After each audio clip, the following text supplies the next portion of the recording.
こんにちは。前回に引き続き、今日は交渉のために来日し、その後狙撃された立交省の中国側のエピソードを紹介いたします。日清戦争は陸戦、海戦ともに清国にとって悲劇的な敗北であった。立交省の水軍は清国政府に2000万デルの銀貨を費やした。それを支える砲台やドック、軍港の建設に加え、さらに驚愕な資金が投入された。清国が岩への建設に水軍の資金を流用したという人が多いが、北洋水軍は立交省個人の政治的資本によるものだけではなく、日清戦争勃発前に北洋水軍は清朝政府の30年にわたる洋務運動の最高傑作であった。また、国際舞台で清国政府に随分な面子を立てることもできた。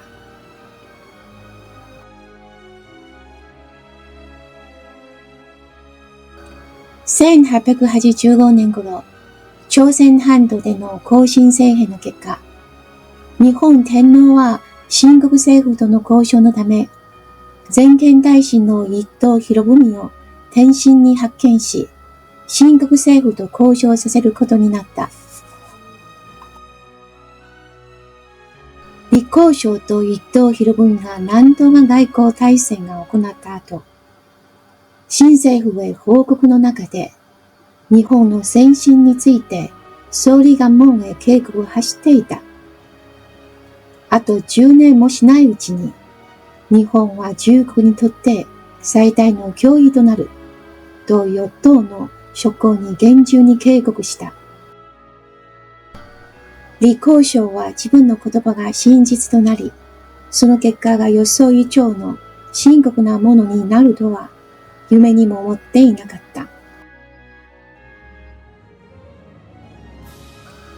立交省は北洋水師がハリコの虎に過ぎず、真に強力なものではないことをよく知っていた。彼は戦争闘争から日本と本格的な戦争をし、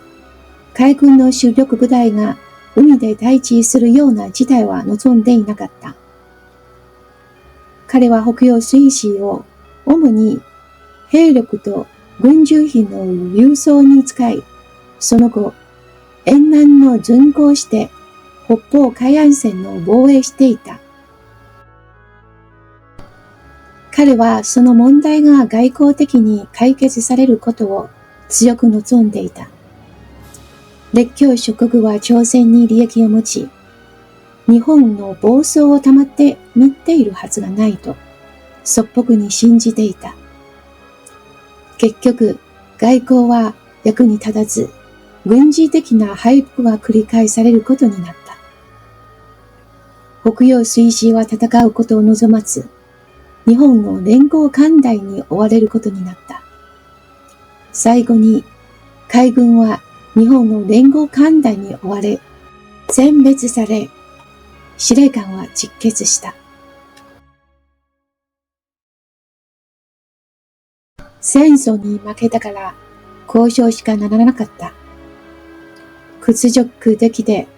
不平等条約を受け入れることになった。立交省は日本の野望にある種の予感を抱いていた。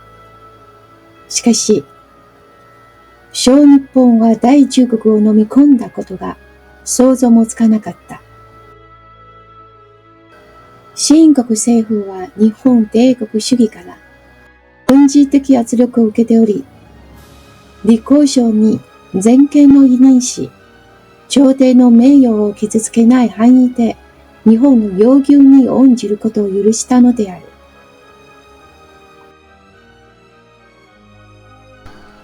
1895年3月14日、立交省は李慶法、馬建中、呉定法などを率いて、天津から船で5日かけて日本の下関に到着した。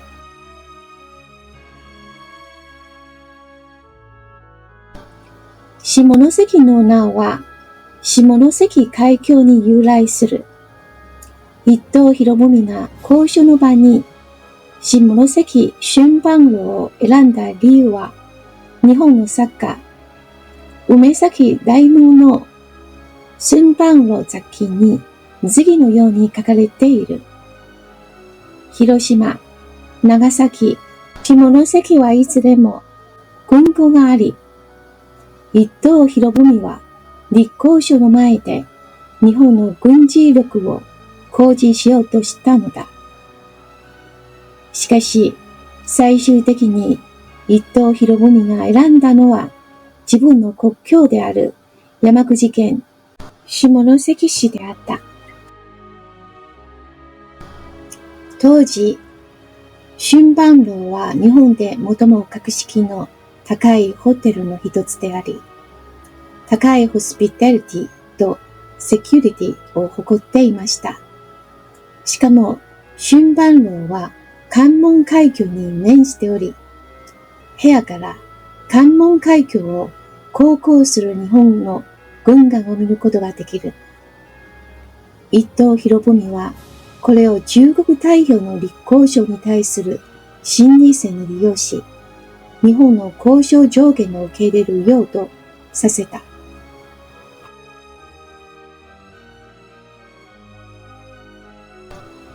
日本は春帆路の交渉テーブルの前に、ある立交渉の椅子のそばに、他校が用意されてくれた。交渉が始まるや否や、日本は4つの命令を出した。一つは、交渉担当者以外の人は、誰であろうと会議場に足を踏み入れては禁止。第二に、新聞の報道は、印刷される前に報道検閲を受けなければならない。三つ目は、ホール内への武器の持ち込みを禁止。第四に、すべての宿泊客の出入りを艦長が検査しなければならない。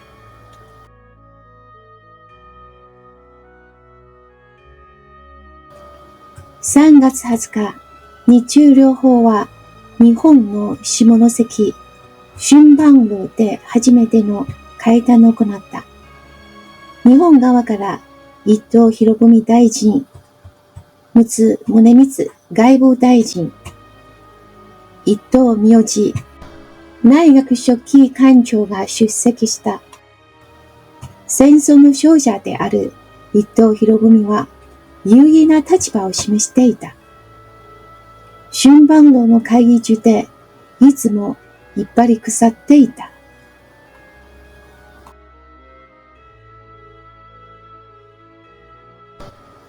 3月21日、予定通り、春帆路で第2回日中協議が行われた。今度、日本側が中国側に厳しい条件を突きつけて、休戦を諦めさせた。日本の条件は、まず、日本軍が太鼓、天津、山海間を占領し、そこにある要塞、清国の軍隊、武器や軍需を日本に引き渡すことでした。第二に、天津と山海間の間の鉄道は、日本軍の管理が管理すること。第三に、休戦期間中の日本軍の軍事費は、清国が負担することである。以上の項が合意されたならば、休戦の期日、休戦期間、日本軍と清国軍の境界確定、その他の詳細について、直ちに協議されるべきです。日本の返事を聞いて、立交渉は厳しすぎると何度も叫んだ。一等博文に何度も懇願したが、一等は中国側を横柄な態度、蔑みの目で見て、3日間のうちに中国側を返信させた。日本の停戦要求を受けた心情は落としすぎと感じ、同意することができなかった。一方で、李光省は和平交渉の誠意を示し続けた。李光省は以前から日本の動力を知っていたが、これほどまでに欲深いとは思ってもいなかった。日本側はその条約案から獲得の利益は、中国における西欧列強の特殊権益をはるかに上回っていたのである。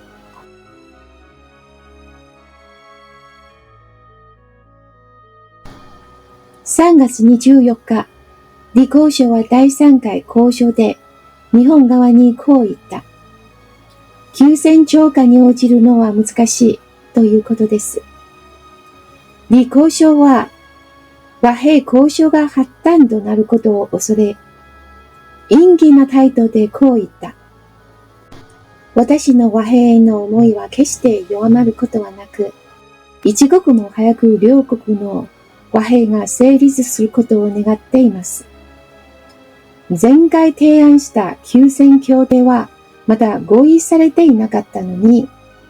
李光省は再び日本側に休戦条款の提出ように要求した。これによって日本側の戦争を止めずに講和するという目的は達成された。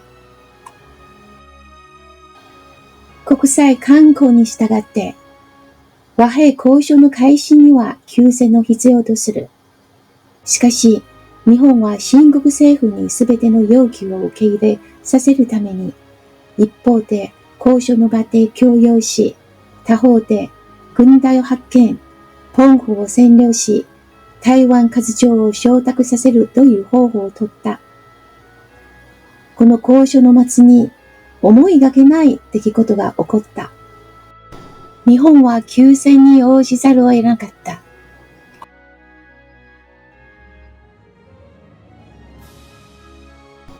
3月24日、会談を終えた李光省はホテルに戻っていた途中で、日本人が彼を見ようとみんなが出てきた。その両側に群がる群衆に強い殺気が漂っていた。しかし、意気消沈した李光省以降に別の考える余裕はない。彼らの頭の中で次の会議に何を話そうかと考えて、あるいはその頃、もしかして戦場での勝利一回を得れば、この局面を救えることを考えていた。その頃、人混みの中から突然一人の日本人が飛び出して、セッタンチェアの前に駆け寄った。左手で前列の強風を払いのけ、右手で銃を持って、セタンチェアを狙って連射した。銃声が鳴り響き、現場は大混乱に落ちた。犯人は群衆の中に消えていた。弾丸は李光省の顔に当たった。傷は左目の下3センチほどで眼球に当たっていなかった。70代の老人にとってはほとんど致命傷であった。撃たれた瞬間はあまり急いで李光省はめまいを起こしたが、意識がすぐに戻ってきた。傷口に手を押し当てると、手から血が流れ出し、感服は赤く染めた。李光省はとても落ち着いていて、極端な恐怖は見せなかった。それどころか、血で汚れた自分の服を見て、ため息をつきながら、この血はここに報いると言った。李光省暗殺のニュースはすぐに広まる。各国は日本に対して強い不満を表明し、日本政府は国際社会に説明するための計画を立てなければならないと要求してきた。一等博文は綿密な準備にもかかわらず、これほどの大きなミスをするとは思ってもみなかった。中国自身を傷つけるくらいなら、自分を撃つと叫び声を上げた。山形有朋陸軍大臣が、あいつは国家の大計を顧みず、と反抗を抜刀した。天皇陛下もショックを受け、日本政府はメンツを潰されたと思った。犯人の小山豊太郎はすぐに捕まった。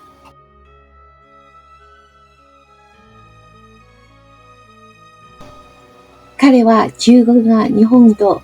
和平することは望まず、日本が戦い続け、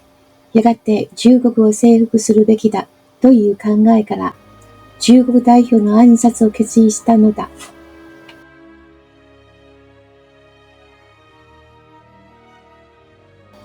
日本政府は李鴻章の暗殺に対して謝る意を示すべきと考え、賠償金を3億テールから2億テールに減額した。4月17日、春晩楼で日中両国の使節による条約調印式が行われた。29日間にわたる和平交渉の末、清朝は土地の割譲と賠償金の支払いによって、ようやく日本の要求を満たした。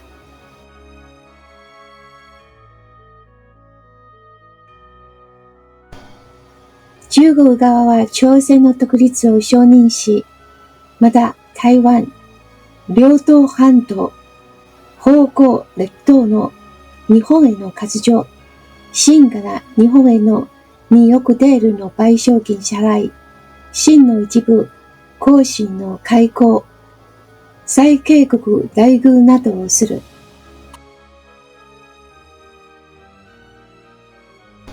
下関条約は、割譲した土地の広さと賠償金の額という点で、前代未聞の条約であったと言える。この賠償金だけでも、清国政府の3年以上の総収入に相当した。それは中国の領土主権の完全性を著しく損なった。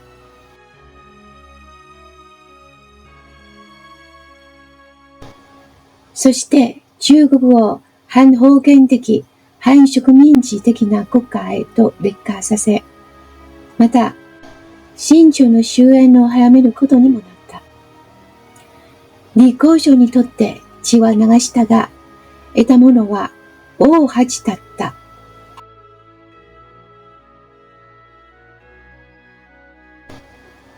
撃たれた時の痛みが一時的に屈辱感や史跡の念を和らげたのかもしれない。しかし彼は帰国後、清国政府への上書の中でこう述べていた。一晩中考えていたのですが、恥ずかしくて怖くなりました。日本は我が豊かな沿岸地域や巨額の資金を得ており、それはまるで虎に翼のようだ。未来は未知数です。私は気弱で、年寄りなので何にもできません。生涯、清国を務める李鴻章でさえ、暴力感を感じ、まさにその地点は彼の人生で最も弱い時だった。下関条約調印の直前、アメリカの使節団顧問コスターに涙ながらにこう言ったと言われている。毎日交渉が決裂した場合は、主導を戦線に移し、日本と長期にわたって戦うことになる。日本は中国を征服することはできず、中国は最後まで抵抗することができる。日本はいずれ負けて平和を求めることになる。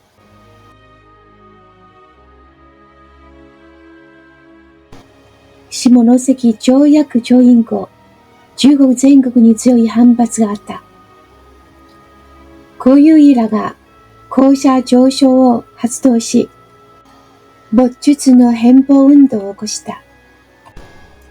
李鴻章も下関条約締結を大恥とみなし、二度と日本に足を踏み入れないと誓い、返報をサポートしていた。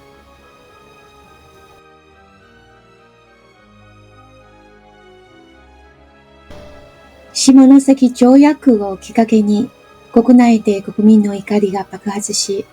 しかし国交から西太后の誕生日をお祝うために注ぎ込んだ新朝政府を非難することはできない国民は、李鴻章に非難の指が向けられしかならなかった。李鴻章は清国の主権の失いと屈辱を受けるスケープゴートとされた。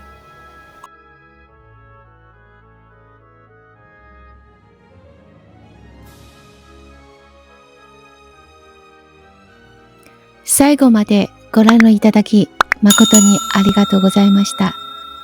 また次の動画で会いましょう。